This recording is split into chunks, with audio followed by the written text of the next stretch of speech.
Thank you for staying with us here on Weather Nation. We've been closely monitoring the fire potential, especially across the Southwest, where we have one fire near Los Angeles, a very populated area where we have numerous evacuations right now. Yeah, you can see the smoke, you can see the flames, all from Los Angeles. We're talking 33,000 acres at 10% containment, so you know that this number is going to increase. Yeah, and this fire has only been going for 3 days now. It has grown quite rapidly because it's been so dry out there. The winds are gusty. So we have 18 homes destroyed already. Very unfortunate news. And as of today, over 10,000 homes have been evacuated, which translates to over 20,000 residents. That's insane. And unfortunately, we have to report one fatality. We have near 3,000 firefighters working on this. They are trying to beat this from the air, from the ground. It's, you know, just a bad situation. Yeah, it certainly is. And it's causing a lot of smoke within the city of Los Angeles. And one of my friends, Shaun Konstant, he also works in the insurance field down toward Los Angeles, joins us via Skype to talk a little bit more about the fire. Shaun, how are you today?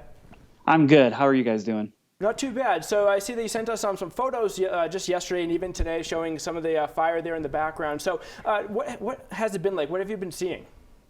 Well, over the weekend, a lot of people saw just a huge, I guess what we thought was going to be a storm cloud coming over the mountains. I tend to live on the west side of LA where it's more of a valley. And so we saw, right there, just rolling over. A lot of people thought it was rain. And we come to find out like this, there was a lot of ash collecting on our cars. And so that's when we started checking the weather and we realized, this isn't even just a regular brush fire, it's a bigger one. And you said 2 of your friends were just evacuated. What are the evacuations like? How are people doing? One of my friends evacuated pretty early on Friday because they're a little bit closer to the fire.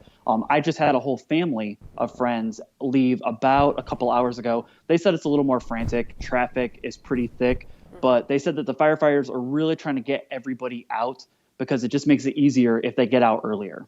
So, Shaun, I see you sent us a picture yesterday. Right now on our air, it was just showing at the bottom right-hand corner of the screen there. Those are the mountains. So how far away are you from the fire, and where were you when that picture was taken compared to where you are right now? Now, where this specific one is taken is about, 30 or 40 miles away. It's really far away. The event I had over the weekend was about 30 miles away. So it's amazing that cloud was able to travel that far and collect, 30 miles away, and we're still getting ash on our cars. There you go. Like, my car is black, so the ash showed up pretty easily. But yeah, we're quite far. It's spreading over the city.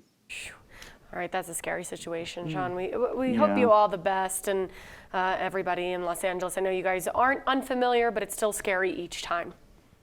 Absolutely. This is one of the more rageful, I guess you could say, fires. It's been hard to contain, and I think is only 10% contained as of this morning. So we're hoping and praying for all of our firefighters out there.